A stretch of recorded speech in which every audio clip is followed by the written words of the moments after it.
so scouting is kind of useful to me because when people find out I'm homeschooled, they say that there are two questions that they always ask, and they ask at least one of them. The first one is, are you one of those super bright kids? Because I think that's why you're homeschooled. So I say, no, I'm homeschooled. And the other one, which they ask without fail, it's kind of this one and maybe the other one, is, Shame, how do you make friends? All of my friends, they wonder. So then I say, I'm a scout. That's the easy answer, rather than trying to explain the difficulties of social interaction. So yeah, talking about friends, I thought this was hilarious. Jamie messaged me after Sanjam in 2017, and she said, how did you find Sanjam? Because we hadn't seen each other like Sanjam, so we hadn't sort of shared our experience of it. And I messaged her back with the one line, I think the bus driver had a map.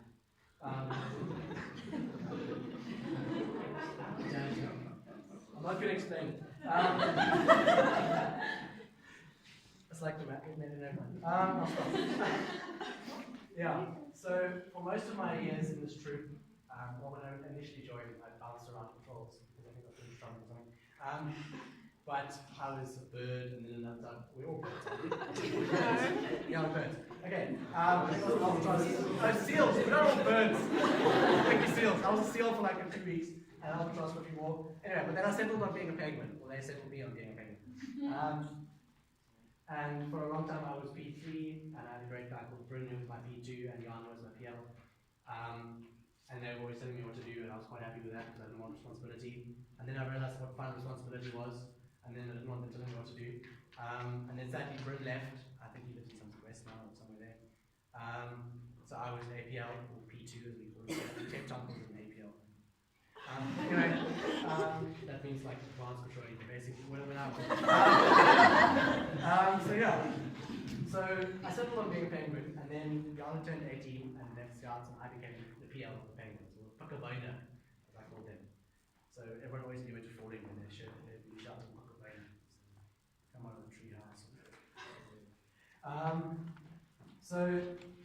And during my time being the PL towards the end of my time being the PL of the penguins, I used to refer back to about a year previous to that when it was a really big patrol because we lost a few Scouts. We didn't really use them. We still know where they are, but we didn't Scouts. So the patrol was smaller, but I used to refer back to that time as the golden era of the Penguin Empire. And this was an opinion. I mean, we were the biggest and the strongest patrol in the troop by far. It was an opinion unchallenged and held unanimously, at least by all the penguins. So yeah, but I'm quite proud to announce that the Penguin Patrol has a new golden era. I'm very happy to have handed over to the patrol leader I have. We're now sure you're going to do an excellent job of looking after the Pukkabona and making sure they don't make too much crazy noise and mess, but they should because that's what Pukkabona do. So yeah, I'm sure they'll do very well in your hands. Another thing I was known for, at least I think it was giving the Scouters a hard time. I don't know if I was ever the Scouters' favourite child because I gave them a hard time. So they did very well to put up with me and all of that, and I also used to give the Scouts in competitions a hard time and everything. And I would spend hours and hours arguing about how they should do things and whatever, talking to them for a solid 5 minutes before realizing I wasn't talking about what they were busy planning.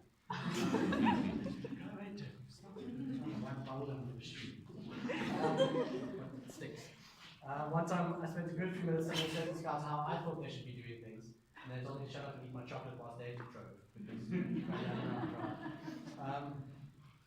but yeah, they would listen patiently for hours on end, and so thank you to those Scouters who listened, and well done to those Scouters who didn't. But there's some people in particular who I can't not thank, and there's so many, but there are a few names in particular. Felix, my current troop scouter, because I had two, we had another troop scouter. But Felix, you have created one of the memories I will cherish most about my scouting. That's something, it's the mark of a truly great troop scouter, is someone who can create memories, and you've certainly created those through all of your shortcuts. Anyway, sorry, very fun.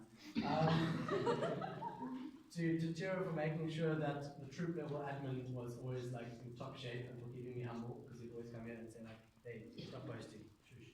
I needed that. To Dusty for making sure that at least there was a little bit of sanity in the troop, because we needed someone to say like, calm down guys, don't kill, never mind.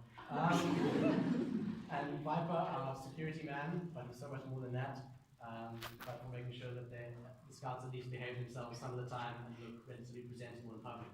Just guys, when you go out, jeans, please. Not wearing jeans, guys, I'm sorry.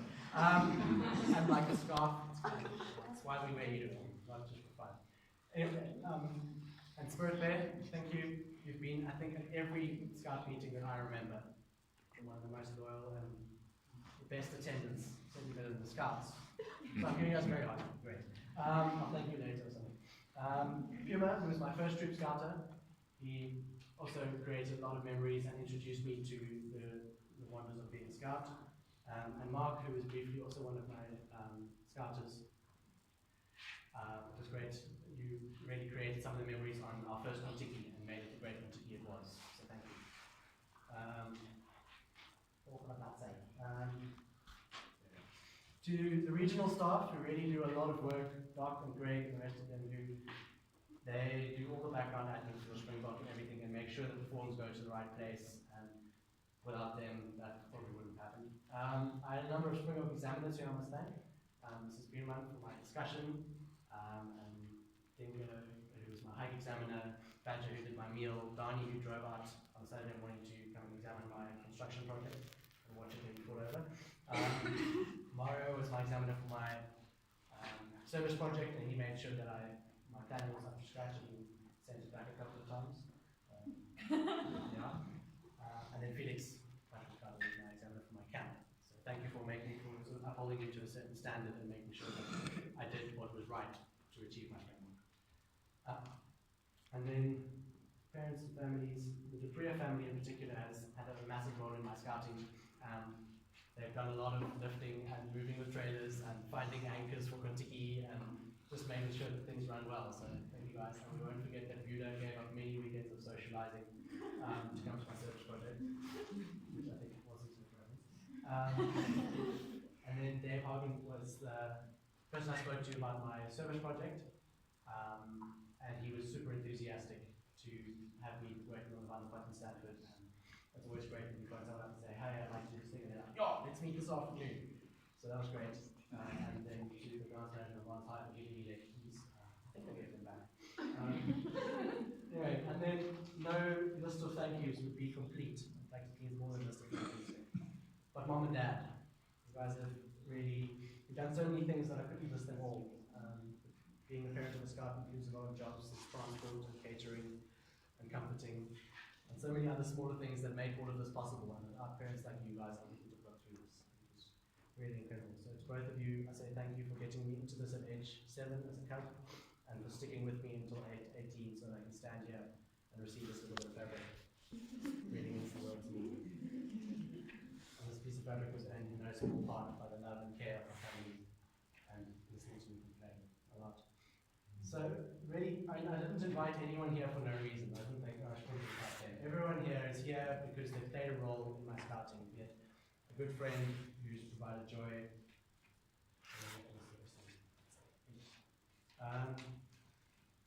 So there have been a lot of very good friends in Scouts, but also you might be here because you endlessly questioned, you answered my endless questions. My expert Springbok Advisory Committee, made up of all the cousins, older sister, and many Springbok friends.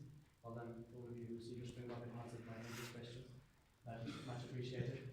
Occasional reminder from Felix that my planning was late, and I should probably send it in.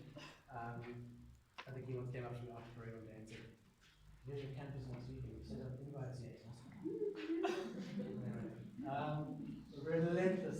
Relentless dedication of my non-scout friends. And repeatedly letting me know that it's not too late to give up and just play pool with them. Thanks, guys. And then the enthusiasm with which the scouts from Romanus and a few scouts from Cape Town came and attended my activities. I think people maybe don't realize that you can't do a Springbok if you don't have people attending your activities. So to those of you who came out, thank you. It was very important. So without all of you, this wouldn't have happened. And So from the bottom of my heart, I say thank you. The scouting journey has been a joy thus far, and I'm sure it is a journey that will continue for many years with the best group of people. I just have one thing left to say. Has anyone got a spare plate? Let my mess get it home.